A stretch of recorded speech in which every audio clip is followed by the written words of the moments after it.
Apakah matahari bisa padam? Misalnya nih, kalau kita siram sama semua air di samudra yang ada di bumi atau bahkan lebih dari itu, bakal gimana ya jadinya? Yuk cari tahu.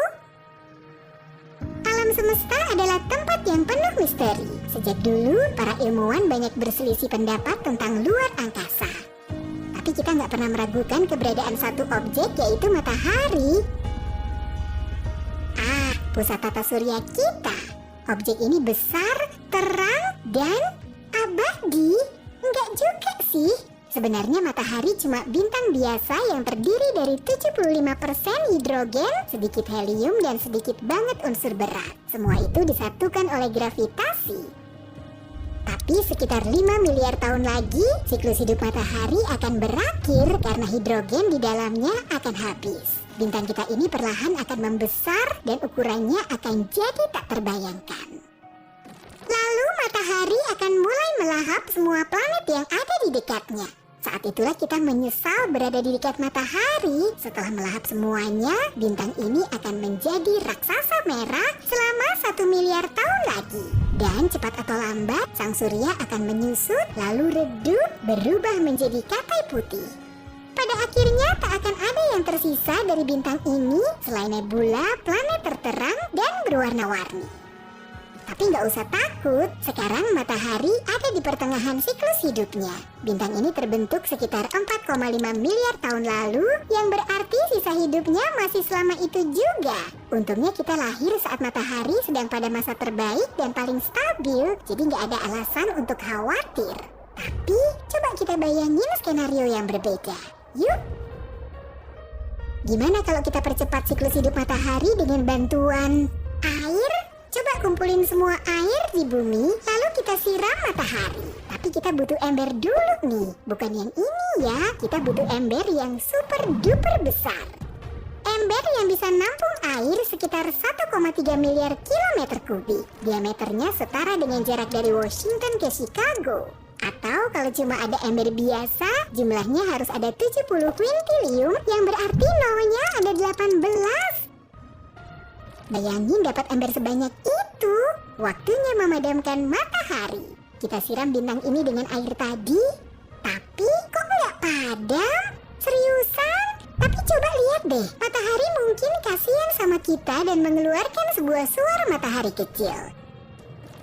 Ternyata seluruh air di bumi cuma setetes untuk matahari. Manusia sering meremehkan ukuran matahari dibandingkan planet kita. Sebenarnya sebanyak 1,3 juta bumi bisa muat di satu matahari. Pantesan aja matahari nggak akan padam atau lebih dingin. Malah mungkin nggak sadar dengan tindakan kita. Tapi jangan nyerah, pokoknya kita pengen matahari padam. Apa yang terjadi kalau air yang kita siramkan itu cukup? Sebanyak apa sih yang dibilang cukup itu? Ingat ember sebanyak kuintiliunan tadi? Kali ini kita butuh sekitar 370 oktiliun ember air. Berarti nolnya ada 27. Ngebayanginnya aja susah. Yang jelas airnya banyak banget. Dan sekarang siram matahari lagi. Wow, lihat uapnya. Tapi matahari tetap gak padam. Bintang ini malah berterima kasih dan jadi semakin besar dan terang. Loh, kenapa bisa gitu ya? Jadi begini, matahari itu bukan api unggun. Di dalam api unggun dan lilin terjadi proses pembakaran kimiawi. Saat kita menyiram api dengan air, air menyerap panas dari api dan mendinginkannya sampai nggak bisa lagi terjadi reaksi pembakaran. Air juga mencegah api terpapar oksigen, intinya air menghentikan proses kimiawi. Sedangkan pembakaran pada matahari berbeda. Meskipun kita bilang matahari panas membara, pembakarannya nggak seperti api. Reaksi yang terjadi di matahari disebut fusi nuklir. Ini adalah reaksi paling brutal dan liar di alam semesta. Ada banyak lapisan hidrogen di dalam matahari. Kalau kita ambil 4 atom hidrogen dan membenturkannya satu sama lain, akan tersisa 1 atom helium. Proses pembakaran yang terjadi di matahari sedikit lebih rumit saat bintang ini mencoba melakukan reaksi fusi. Proton bermuatan positif saling tolak-menolak. Butuh gaya dan energi yang besar untuk menyatukannya. Untungnya ada kekuatan ajaib di luar angkasa, yaitu gravitasi. 99,8% massa tata surya adalah matahari. Berat banget Massa inilah yang menahan matahari dengan bantuan gaya gravitasi yang besar. Jadi gravitasi menyatukan berkuadriliun atom hidrogen kecil setiap detik setiap harinya.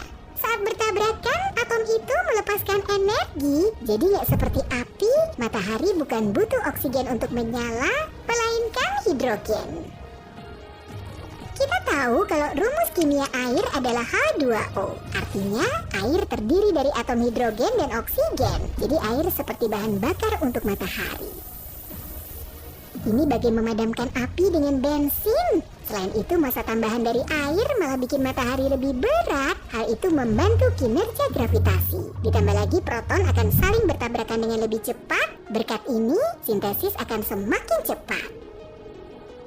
Ya ampun, matahari jadi super kuat dan sekarang melahap kita beserta planet-planet lain yang ada di dekatnya. Kalau kita terus menyiramkan air, cepat atau lambat matahari akan hancur, lapisan luarnya akan meledak, dan bintang ini akan menjadi lubang hitam. Waduh, gawat! Sekarang lubang hitam ini akan mengisap semua objek yang ada di sekitarnya. Salah langkah nih. Ayo kita ulang lagi dari awal deh, karena udah jelas percobaan air kita gagal. Satu suar kecil matahari kedengarannya jauh lebih baik. Kita kembali ke matahari yang normal dan tenang. Tapi kayaknya kita melupakan sesuatu nih. Bagaimana kondisi bumi sekarang setelah airnya dikuras habis? Kita tahu air berperan sangat penting bagi kehidupan di bumi. Sekarang banyak banget ikan dan hewan laut mati di tempat yang dulunya lautan. Kasian banget kan? Makhluk-makhluk laut dalam gak bisa bertahan menghadapi perubahan tekanan sedrastis itu. Alga dan koral juga menjadi kering. Tunggu, bukannya alga dan koral menghasilkan 50-80% oksigen di bumi ya? Oh, waktunya pakai masker oksigen nih. Terus gimana keadaan di daratan? Sekarang semuanya jadi daratan sih, tapi kamu ngerti lah. Wow, daratannya jadi panas banget. Ini udah pasti. Kalau nggak ada laut, berarti nggak ada awan atau hujan. Sekarang kebakaran hutan terjadi di mana-mana. Hewan-hewan harus kabur dan meninggalkan habitat mereka. Tapi mereka juga nggak akan bisa nemuin rumah baru karena semua tumbuhan akan mengering dengan cepat. Nggak ada lagi tempat untuk hidup di bumi. Kini bumi menjadi seperti gurun besar, tapi manusia udah ribuan tahun tinggal di gurun kan? Mungkin mereka tahu gimana caranya? Jawabannya enggak. Mereka yang tinggal di gurun juga butuh minum. Jelas keadaan di bumi sangat kacau. Semua yang masih bertahan hidup saling berebut tetesan air terakhir. Itu pun kalau ada makhluk yang masih hidup. Sekeras apapun mereka berjuang, nasib mereka udah jelas.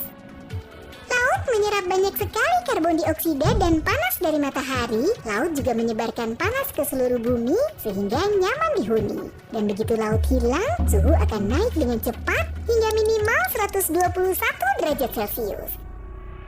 Tapi meskipun suhunya nggak seberapa, sekarang udah nggak ada lagi awan. Padahal awan juga mencegah kita terkena radiasi matahari loh. Jadi kita juga terpapar dampak langsung cahaya matahari. Harapan kita tinggal gunung-gunung es. Tapi karena suhu udah panas banget, gunung es pun mencair. Padahal mungkin gunung es ini jadi harapan terakhir umat manusia. Tapi suar mataharinya